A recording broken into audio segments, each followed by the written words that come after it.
Hello, wrestling fans, and welcome to the latest edition of the We Can't Wrestle podcast. Nate Maxson, your host, here with you. And this week I have a very special show coming up. I have a special guest interview, conversation, whatever you want to call it this week. So stay tuned for that. Before we get started, I want to just let everyone know that the WrestleNet Radio Podcast Network, which this show is part of the family of, is now available on YouTube. You can search for WrestleNet, one word, WrestleNet Radio, on YouTube and find our new YouTube page. I will be putting up videos, special bonus videos, videos of clips of our recordings, different things going on our YouTube page. It costs you nothing to support the WrestleNet Radio Podcast Network by going and joining us on YouTube, so please, please, please do. And aside from that, I will go over a couple of things after I am done with our interview here. But yes, I was very pleased to have this week here on the We Can't Wrestle podcast a very special guest, Mr. John Arezzi, the host of the Pro Wrestling Spotlight podcast.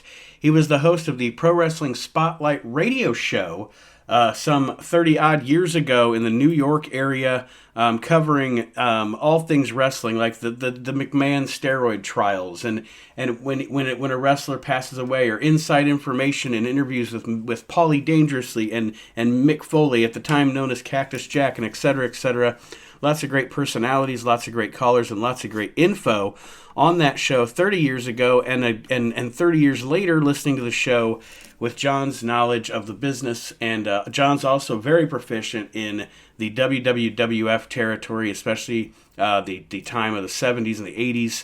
And it was just great to have a conversation with John. So we will go to that right now. And on the flip side, I will give you a little more information on what's coming up on the show the next few weeks. But stay tuned. Here is my interview, my conversation with the one and only Mr. John Arezzi. Ladies and gentlemen, I'm glad to have on the We Can't Wrestle podcast this week on WrestleNet Radio, the one, the only, the host of Pro Wrestling Spotlight, the radio show, and the podcast, Mr. John Arezzi. Thank you for joining me this week, John. I appreciate your time.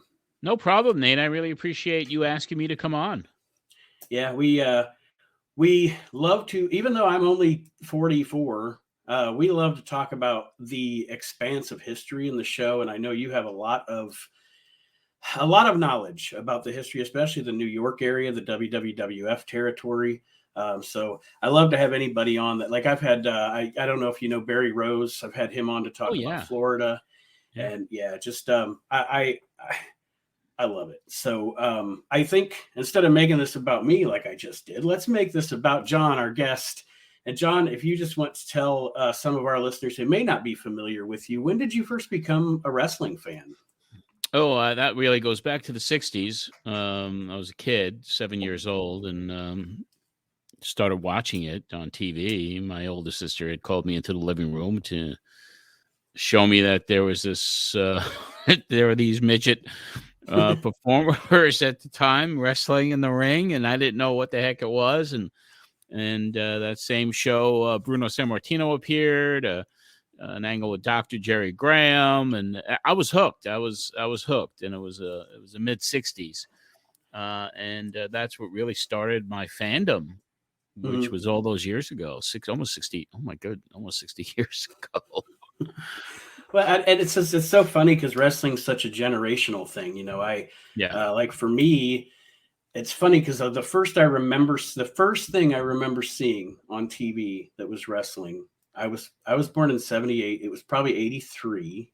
And I live in Ohio, so we didn't get a lot. We got like the WWF, the dying days of the Sheik's territory in Detroit. You know, I lived in Toledo, so Fox 55 in Detroit still carried some of that. But the first thing I remember seeing on TV was Hulk Hogan returning to the WWF and teaming with Bob Backlund against, I think it was Mr. Fuji and Tiger Chung Lee. Wow. And it was like 83, because it was when Hogan had first come back, you know, to start the Hulkamania deal. Bob had lost the title to the Iron Sheik. I didn't know what I saw. You know, I was fascinated. And then Hogan was champion, or Backlund? Backlund has already lost the title, and Hogan already got it. This occurred during the interim, like while the Iron Sheik had his title reign, because they had brought Hogan back on TV. I remember seeing the Victory magazine banner up so it had to be All-Star Wrestling. But Hogan wasn't the champ yet, and Backlund had lost the title, so it had to be in that 32 days or whatever that the Well, it Iron had Sheik to had be. the It title. had to be. Yeah, because Hogan won the title. Sheik won the title in December, I believe, of Yes. 83, and then Hogan came in January and beat the Sheik Mm-hmm. in the Yeah. 84. And and then my Prime fandom started, like, and what's great about, that's what I love about your show, we'll talk about it, is my Prime fandom probably started when I was around 10 or 11, so that would have been 89. Mm-hmm. So my Prime fandom was from 89 probably through the end of the Attitude Era. And Okay. so your show's covering so much of the behind the scenes stuff from when I was really a big fan. And it's fascinating to me because back then I was 11. I didn't know what a dirt sheet was. It's Of course. But yeah, I know. Back to you. You were you had Fred Blassie's fan club. You were the leader of that, weren't you? Yeah, I started that up in 72. I'd gotten a permission slip signed by Fred in December 71 and started the club mid 72 and really didn't know too much about what to do, except for that I felt that I needed to start a magazine or a little fan bulletin, as we called it back then, to honor Blassie. So that became a labor of love for me. And I always admired Freddie with everything that he'd gone through in his career, and the fact that he was a heel on the East, babyface on the West Coast, came back from a number of injuries, was one of the best heels I've ever seen. So he was just kind of somebody that I gravitated to. And the fan club ran really from 72 through 75. And when I went to college in 75, I kind of got away from it. But we had won the Fan Club of the Year in 1974 by the Wrestling Fans International Association, the Best Monthly Fan Club Bulletin, and then we won the After Mag Fan Club of the Year in 74 as well. So it was really cool, and it also gave me an introduction to magazines, and I was taking photographs at the time, so I was able to kind of segue into freelance writer photographer for all the magazines. Mm-hmm. I guess for me, only seeing him on what I've seen on TV and et cetera, and to be honest, not having seen a lot of, I guess I haven't seen a lot of Freddie in his prime, just because a lot of that doesn't exist, or it's hard to find or what So have you. rare. Yeah. So rare. I guess what I'll say is, what was it like seeing him in his prime? And then also knowing him behind the scenes, was he just as bodacious as he was on camera? He was behind the scenes. He was always very cooperative with the fan club and with me personally, and granted interviews, and was the friendliest guy ever, but he had that gruff voice. And me seeing Freddie in his prime, I think his prime was more of mid 60s, early 60s. And then when he came into the WWF in 71, he was towards the end of that career, but he was still able to draw heat unlike anyone I'd ever seen. The fans, that suspension of disbelief was there, and Fred made you believe that he was a vicious heel. And then you go to the West Coast and go on TV there, and they called him El Rubio. They loved him. He was this incredible fan favorite after he turned babyface there. So very compelling career, but one of those individuals that strictly believed in kayfabe, and also was just so good at anything he did, from wrestling and then segueing into managing. He was one of a kind. And also something that he doesn't get mentioned enough and doesn't get enough credit for is being, you mentioned East Coast, West Coast in the States, also being the protagonist for Ricky Dozan in Japan. Yes. Really kind of started up Japanese pro wrestling. I mean, I don't hear that brought up enough. Like, as an example, on our show, we have our own Hall of Fame. It's just our little Hall of Fame. But I have a panel of like 12 or 15 guys, and we vote on it every year and blah, blah, blah. Since I started the thing, I've been trying to get Ricky Dozan in because of how, it's just, I don't think people don't realize New Japan, All Japan, you may not have had that if it wasn't for him and Blassie. Yeah, they certainly drew major crowds out there, and Fred always told the stories that that he would say dozens of people died of heart attacks watching me beat their hero. I don't know if one person died or however he said died watching them compete in Japan, but yeah, without that feud and without the houses they drew and that incredible heel American versus the Japanese hero at the time, that was definitely groundbreaking and historic for that part of the world. Yeah, I've heard stories that's why people in Japan bought TVs. That's what started people wanting to buy TVs in Japan, was to watch Ricky Dozan and Fred Blassie. And I mean, yeah, what a culturally impactful human being, I mean, absolutely. And then I know you have another show other than Pro Wrestling Spotlight talking about your times going to Madison Square Garden. That had to be amazing to be there in the heyday of Bruno, and I wasn't even born yet, and I it's just to be. I'm sure it was electric. Yeah, the Garden was incredible. I do a podcast called Memories from Madison Square Garden, where every month I go back and take a look at a house show that I attended 50 years ago. So right now we just recorded the January 15th 1973 show from the Garden, which I was at, and that was the very first show that I actually shot 8mm films at. So I went to every Garden house show consecutively from August 30th, 71 through mid-77, didn't miss one. And the Garden was, as they say, the mecca of wrestling. Everybody wanted to be at the Garden. And if you were able to wrestle on a card at the Garden, most people say that's when they knew they made it as a pro wrestler.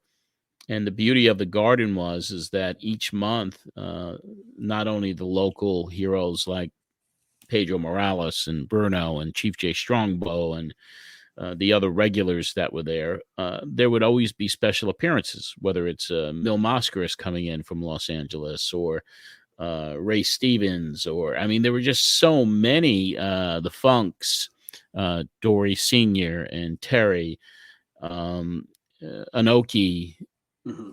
Shohei Baba. I mean, it was like every month there was always like this a special attraction. Vern Gagne came in and wrestled there with the AWA belt. So that was a magical time for me covering the business. And you look back at it now, all those years ago, and you realize just how special it was to be a part of it.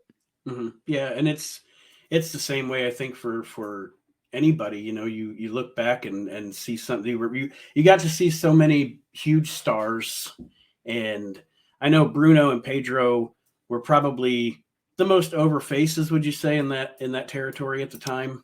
Yeah, I would say I know Bruno, but Morales, of course, with the title run that he had from February 71, and then he lost the title to Stasiak December 73, and then Bruno came back in for the second reign, and those were the guys. It was Bruno and Pedro, and it was also in 73 when they introduced Andre the Giant in March of 73, and that was his first New York appearance, and then he became not just a special attraction, but kind of a mainstay, because Vince McMahon Sr. signed him to an exclusive booking agreement, gave him the name Andre the Giant, and turned him into this worldwide phenomenon that was someone that fans would certainly buy tickets and flock to the arenas to see. Who would you say during that time that you were going to those shows was which heels got the most heat at that time? Was there anybody consistent? I know heels were kind of in and out because they would come in and do the run with Bruno and then back down the card and then maybe go to another territory. I know back then the heels didn't stay as long as the baby faces did in the territory, but I guess during the time that was the sweet spot for me, Blassie, of course, got tremendous amount of heat. And then when Spiro Sarion turned in late 74, January 75, and had that run and did 4 sellouts in a row at Madison Square Garden against Bruno. That was probably more heat than I had ever seen before. It was just amazing. And there were guys that would come in, like George Animal Steel would always create a lot of heat when he was in. And it was just nonstop. But I think my memories, Blassie certainly, but Arion, that heel turn was to this day the most surprising and then the most heat generating turn that I'd seen ever. I know I hear stories about, you could hear a pin drop when Ivan Koloff beat Bruno for the title. Were you there at that show? No, I wasn't. I was in high school, and I remember reading about it in the newspaper on January 19th. And he lost on January 18th, and I was not old enough. I was just turning 14 in New York. In New York, they had a state athletic commission law that you had to be 14 and older to see a show in New York. And I think they only enforced it at the Garden. I think some of the smaller venues and the spot shows, kids were allowed, but never at the Garden until they changed that law several years later. Yeah, that was a real interesting time. I think the biggest thing I can compare it to that I've seen with my own eyes, as far as just a resulting in just a crowd going silent, was when Brock Lesnar beat the Undertaker's streak. Yes. At WrestleMania 30. I mean, that was insane. You see it's like, what was it, a 67,000 person stadium, and you could hear a pin drop. It's insane. Yeah, and everyone was shocked. I mean, I was shocked watching it, and I thought that they would keep Taker's streak alive till he retired. I think that would have been a good thing to do, looking back at it now. But that was kind of, everyone was shocked that Undertaker's streak was over. Yeah, I couldn't. I think I want to say that me and the guys that were watching at my house that night, I don't think even the rest of that. I know eventually Daniel Bryan won the title at that show, but I don't think we talked about anything. I don't think we paid attention to the rest of the show because we spent the subsequent hour and a half or whatever just talking about, I can't believe the Undertaker's streak is over. Yeah, it was incredible, amazing.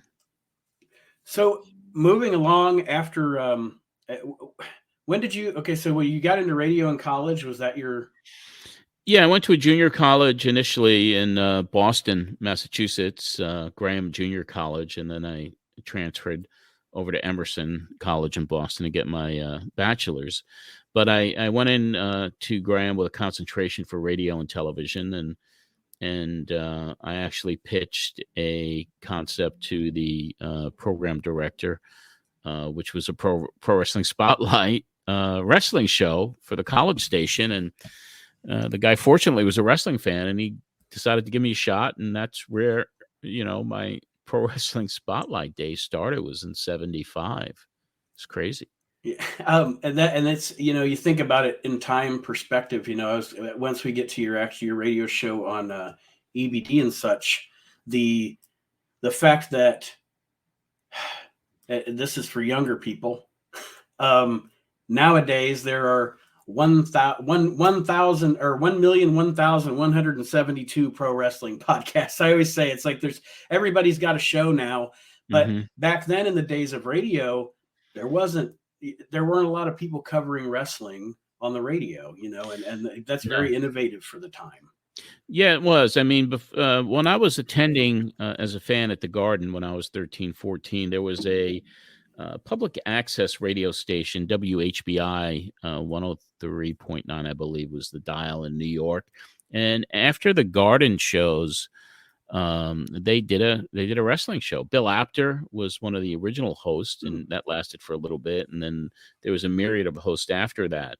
But that WHBI show, which had a weak signal, was kind of the first, in my recollection, of anyone ever being on radio.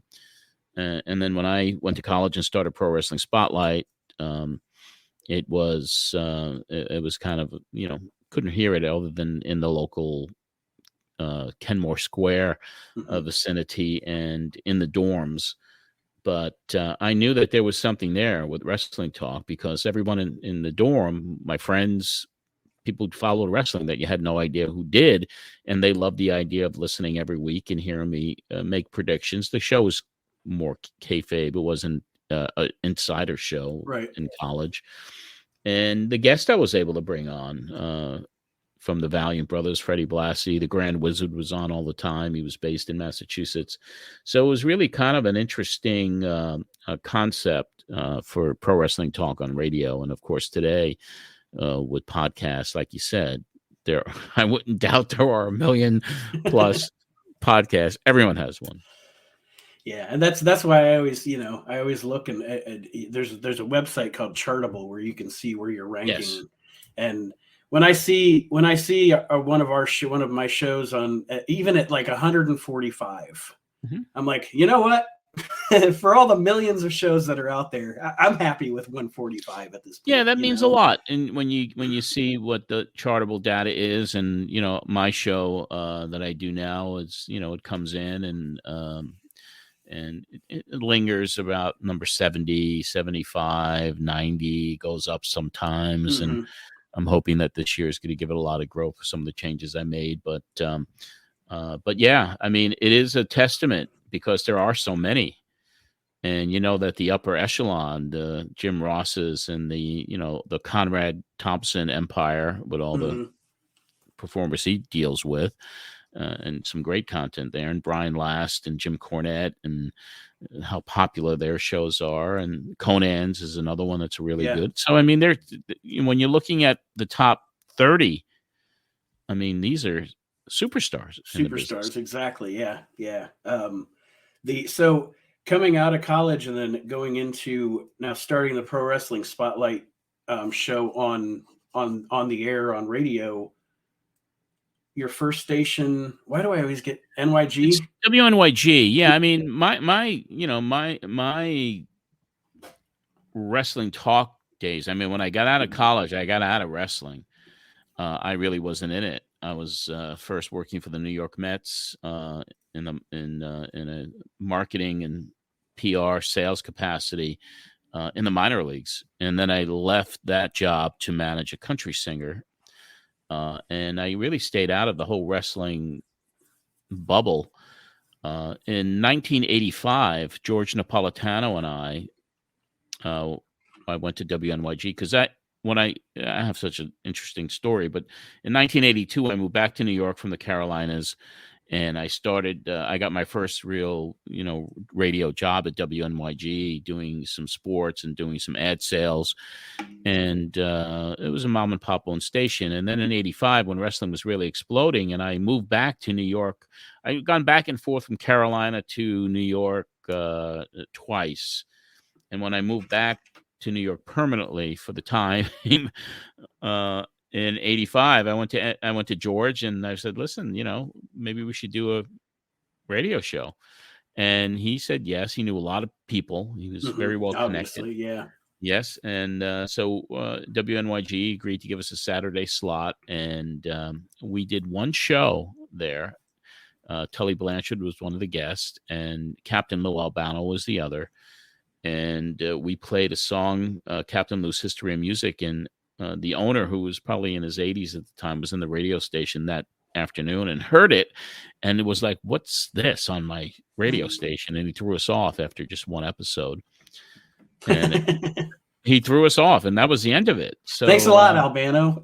That was it. And it was like, wow, wrestling was so hot. It would have been really good. I think we would have done really well with it. But then I continued on with, the music business stuff. And then in 89, my music management company went under, and I needed something to fall back on. So I was like, well, let me see if I can get back into wrestling. And that's when I approached WNYG again. But this time it was more of a revenue share and then a brokerage situation where I paid for the airtime. And the owner's wife, who also ran the station, she put me on. And that debuted on NYG in April of 89. And immediately there was an audience. And it started out kayfabe a little bit in the beginning, and then it kind of transitioned into a insider show. No one was doing that. So, for those of you who have not yet listened, of course, we'll talk about all of John's ventures, the podcast and your book and everything like that. But if you haven't listened to the Pro Wrestling Spotlight podcast, you should definitely. I love the stories about the little crew there at that radio station. To me, like when you tell the stories about the people that owned it and the people that worked there, it's like, man, that could have been a sitcom. oh, it certainly could have been a sitcom. The owners were very interesting people. Mrs. Hornstein, Mr. Hornstein, the people that came in and out of that station as employees and broadcasters, and it was just kind of it was almost like an island of misfit toys. WNYG was, and but it was the only place that even if you left and got fired or quit, they'd always welcome you back. So it was an odd place. There was never a bridge that was burned there. Mm-hmm. So it was kind of an interesting place. The only negative there was the signal. The signal was just 1,000 watts, so it wasn't heard in a very wide area. And it was what they would call a daytimer. So when the sun sets, because of the FCC regulations, they'd have to drop their wattage from 1,000 watts down to 10. Oh. And then no one would hear it. Right, yeah. You would hardly be able to hear it next door. No, I mean, that was kind of a challenge. And so that's why I always insisted on an early daytime slot. But as we progressed with the show, and it really turned a corner when Ricky Steamboat left the NWA and over a contract dispute, and he came on my show to talk about it, which was never really discussed before openly, a contract negotiation. Then Jim Herd came on, and then slowly it started turning into more of a shoot show and an insider show, and giving people information that they would never hear before on a radio show. Especially, and having Dave Meltzer on as frequently as you did, and Wade Keller. Yep. Did you know those guys before you started the show, or did you meet them through doing your show? I met them from doing the show. I had subscribed to the Observer. I believe it was in '88 when I heard about it. And then Wade came along with the Pro Wrestling Torch, and I felt that, these were the guys that were plugged in. These were the guys, especially Dave, that was getting all the inside info. And I'd invite him on the show. And then we developed a friendship, and we talked several times a week. And as my presence grew in the area and doing what I was doing, it was a good collaboration to speak with Dave every week about what was going on behind the scenes and comparing notes. And he credits me for really getting the Northeast fans aware of what was going on with the Wrestling Observer. And he got quite a few subscribers based on not just the NYG audience, but the other stations I transitioned to after NYG. And forgive me for not remembering, just as a side note, because I can't remember. Did you ever have Steve Beverly on also? Oh yeah, very, very often actually. I don't know why I couldn't remember, because I remember through listening to the show, I remember Wade a lot and Dave a lot, and I just couldn't remember if Steve was on. Yeah, Steve concentrated more on the television side of things, and he had a really good relationship with Jim Herd. So he'd get some really cool inside info from NWA and WCW, but his newsletter was basically, what the ratings were and just more covering it on the TV side. But he was a very smart dude, and he was very insightful, and he had good connections. So Steve came on my show pretty frequently. Before he stopped publishing Matt Watch, and he stopped publishing Matt Watch in '92. Okay, and then I know as your show goes on, and like I said, everybody, I'm listening to the podcast every single week. You should too, hearing the progression. You were very involved with the WWF scandals that went on. And actually to the point where you were actually on the Donahue show with Vince McMahon and Dave Meltzer. Yeah, I was, that whole thing, that whole steroid scandal that started, really started when Billy Graham appeared on my show in March of 1990, I believe, to talk about what steroids did to him, and I became kind of an advocate for awareness of what was going on with these guys and the bodies and the way they were being pushed. Because if you didn't have that big muscular frame, you weren't going to get a big push. And then it got to the point where almost 90% of the wrestlers were doing steroids.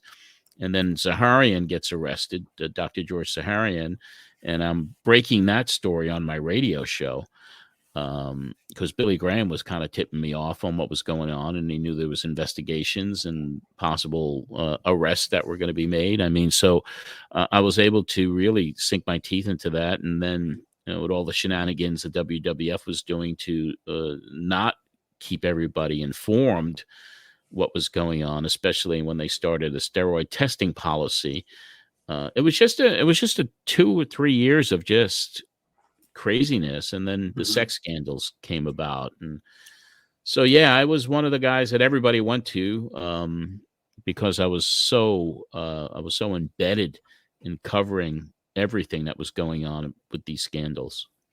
It's the name of the documentary, The 9 Lives of Vince McMahon, is very accurate, because that guy, man, you look at the history of his life and you go through it, and how many scandals he's weathered, I guess, to just, I don't know if he's ever even had to pay a fine. You know what I mean? Yeah, I mean, he's what they used to call John Gotti, the guy that ran the Gambino crime family, Teflon Don, because he was kind of bulletproof in a lot of ways. And McMahon has really proven that himself. I mean, not only from beating a federal case against him that could have sent him to jail, but everything that he's done to avoid going to jail or being accountable for the alleged things that were going on. And that 9 Lives doc on McMahon, even though a lot of people were like, well, there was nothing new in it, it was all Dark Side of the Ring stuff. For the person who wasn't a hardcore wrestling fan to see a documentary like that and then kind of see how he has survived and had those 9 lives, and it continues today. It continues today with what he's trying to do and what he has done to get back into the company, to run the company, and to have the majority of the voting shares, which he had when he started and they went public. This guy is never going to leave the wrestling business until he takes his last breath, without a doubt. Yeah. I did a long discussion about it in the podcast I just taped last week that's going up this week for everybody, where it was kind of like, it seems like no time has passed now. 30 years ago, I was covering all of this stuff, and now I'm covering it in a different way. Mm-hmm. And at the end of the day, my gut feeling is that he's going to try to bring money people in so he could turn the company private again and get it out of being a public company. Anything could happen, but that's just kind of my gut, knowing that this guy doesn't want to give up power. Right. And that was kind of my thing. Firstly, for the Vince McMahon documentary, you mentioned that. I saw a lot of people, and the internet wrestling community is a whole nother thing that I've had many rants on my show. Very much.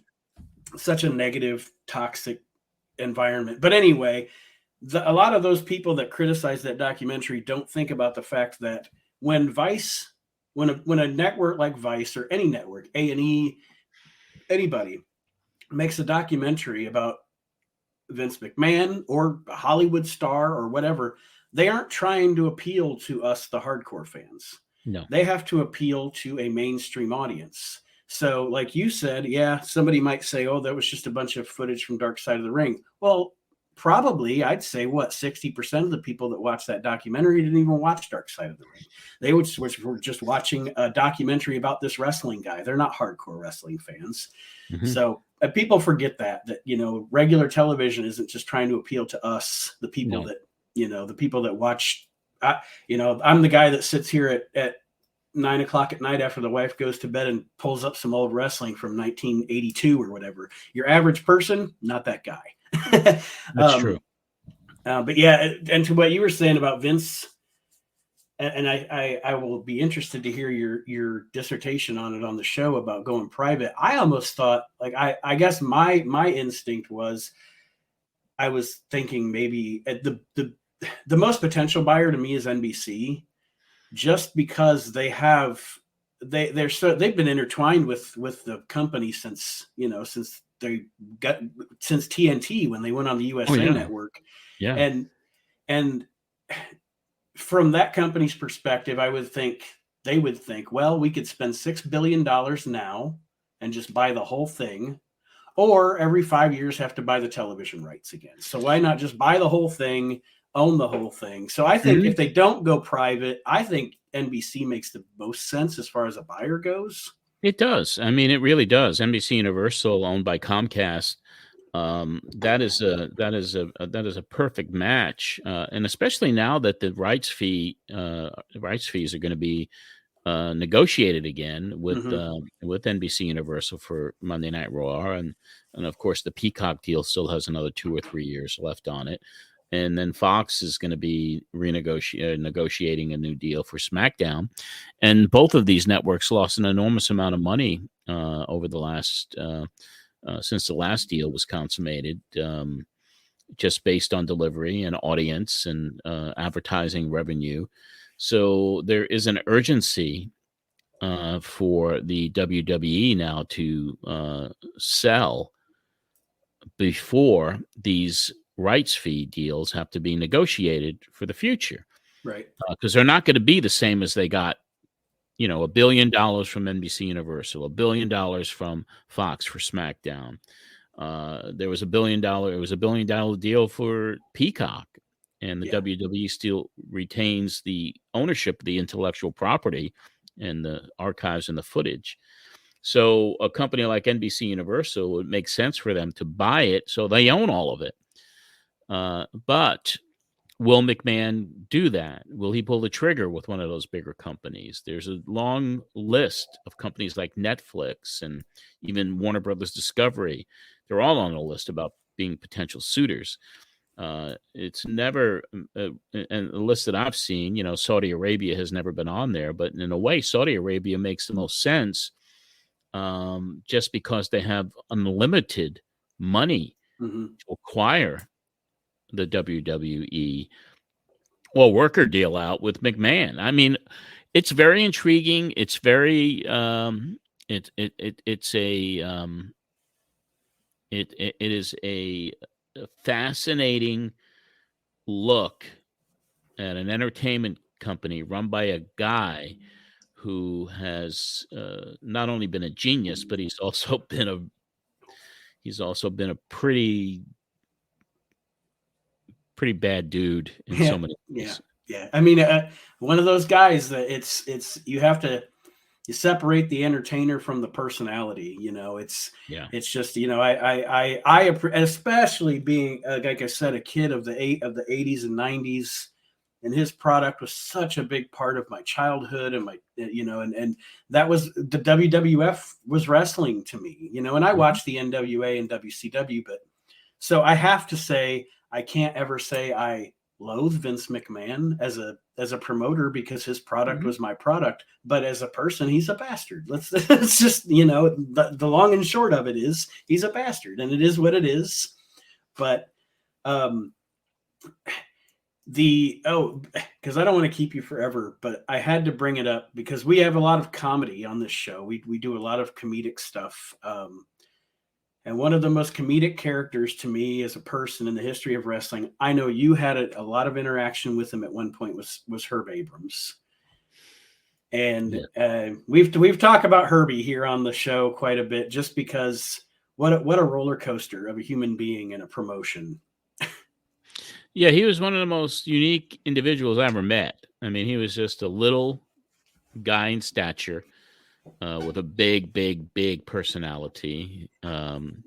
Obviously had the drug problems, and he was a very unique dude. He was crazy in a lot of ways, and he was David versus Goliath, and he just spent a lot of money and lost a lot of money.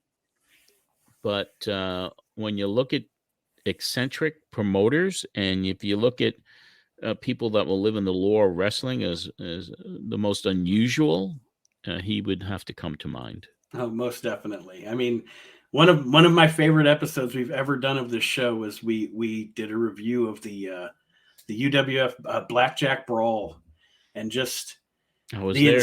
The insanity of the whole thing, and the insanity of him, and I don't know. It's just what a roller coaster that is to watch. And sometimes as a wrestling fan, I don't know about you, but sometimes as a wrestling fan, as funny as it sounds, the bad stuff is almost as fun to watch as the good stuff.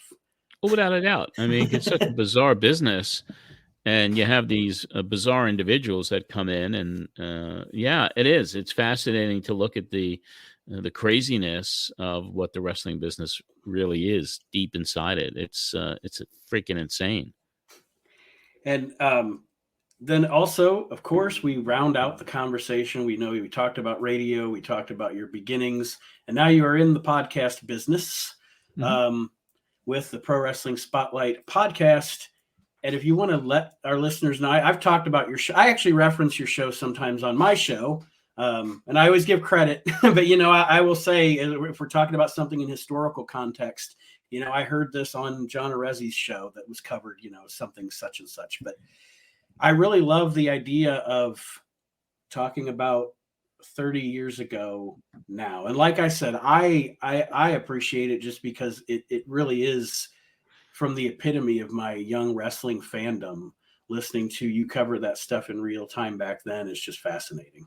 Yeah, it's fascinating to me because I haven't, I saved all the shows on tape. I didn't throw them out. I kept them in chronological order. And now what I get to do is I get to go back 30 years to cover what I covered 30 years ago on Pro Wrestling Spotlight. And that is kind of the meat of what I do. And, and I got in, I really got into it really in 89 to 95 when the show ran. It was not a good time for pro wrestling with all the scandals, with everything that was going on. But when you look back, especially now that I'm starting to cover 1993, and what a pivotal year that was in so many ways. You had, right off the bat, you had Jesse Ventura suing the WWF over royalty payments, which no one had ever gotten before. And so you bring him on and he talks about it. Then Paulie Dangerously gets fired from WCW because they said he fudged his expense reports. And he comes on out of character and talks seriously about it. That's the episode that we have on this week. And then you have the death of Andre the Giant, which is coming up in just a couple of weeks, and the suicide of Kerry Von Erich, and all of the breaking news that happened, and Ultimate Warrior finally leaving WWF, and he comes on the show out of character.